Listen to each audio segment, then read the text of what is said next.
We live in an age where information moves faster than thought, where algorithms decide what we see before we even know what we're looking for, where silence can be engineered and attention can be bought. For centuries, power has always depended on one thing: control of the narrative. Today, that struggle has entered a new arena, one shaped not by printing presses or television screens, but by artificial intelligence. And the question we must ask is simple: who decides what we know? When major scandals surface, the kind that involve powerful people, institutions, or global networks, the public expects clarity, transparency, answers. But in the modern world, information doesn't just appear, it is filtered, ranked, prioritized, and sometimes quietly deprioritized. This isn't new. History is full of moments where uncomfortable truths were buried under layers of bureaucracy, secrecy, or political pressure. But today, the gatekeepers aren't just governments or media outlets. They are algorithms, and algorithms don't explain themselves. In the Soviet Union under Stalin, narrative control wasn't subtle. It was blunt, obvious, total.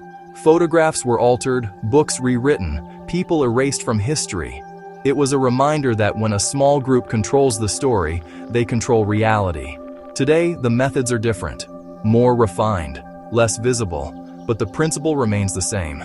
Those who shape the narrative shape the world. During global crises, pandemics, political upheavals, social unrest, information becomes chaotic. Platforms scramble to moderate content. Governments issue guidelines. Companies enforce policies. Some of this is well-intentioned, some of it is necessary. But the result is the same. Certain voices rise, others fade, and the public rarely sees the machinery behind those decisions. This is the new landscape of narrative control, not through force, but through filters. Sociologists call it the iron law of oligarchy, the idea that every large organization, no matter how democratic, eventually concentrates power in the hands of a few. Not because of malice, but because complexity demands leadership. And leadership becomes gatekeeping.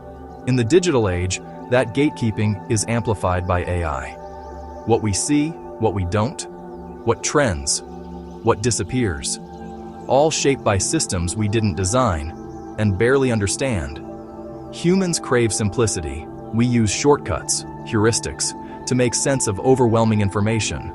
But shortcuts can be exploited, not intentionally, but structurally. When algorithms learn from human behavior, they inherit our biases, our blind spots, our fears. And when billions of people rely on those systems to navigate reality, the consequences ripple outward. You don't need a ban to silence a topic. You just need friction, a post that doesn't load, a video that doesn't appear in search, a comment that gets buried. Most users won't fight it, they'll move on. This is the quiet power of algorithmic gatekeeping, not censorship, but discouragement, and it shapes conversations more than we realize. Global spending on AI is skyrocketing. Governments, corporations, and institutions are racing to integrate it into every aspect of life. Efficiency, automation, prediction. But with each advancement comes a trade-off.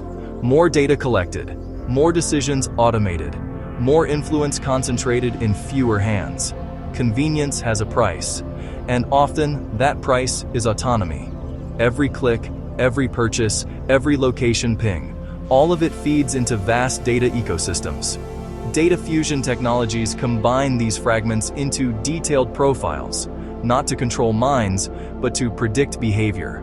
And prediction at scale becomes influence, not through force, but through suggestion. Most manipulation today isn't dramatic. It's not propaganda posters or secret police.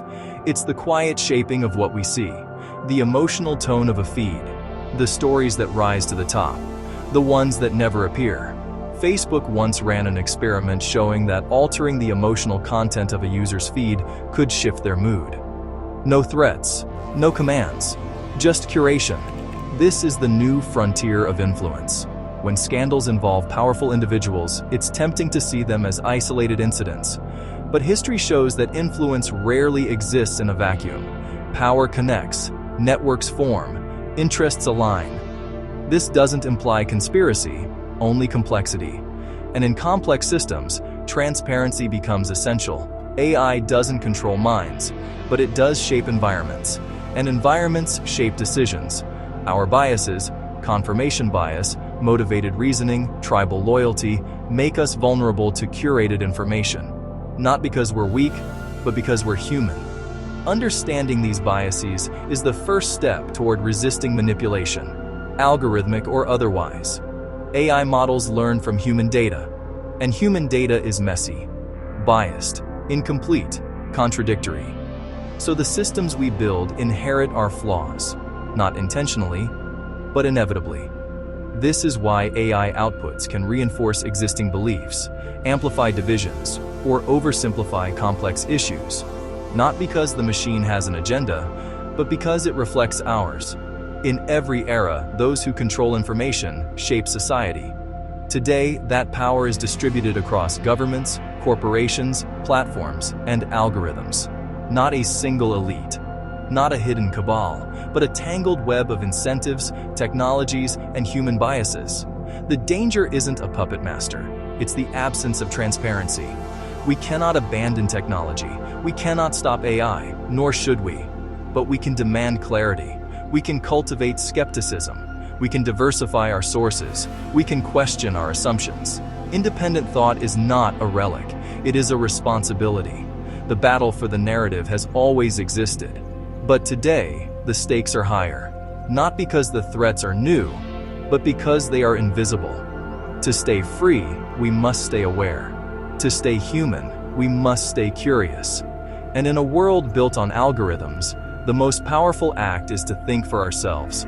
For more content like this, please comment below or hit like and subscribe.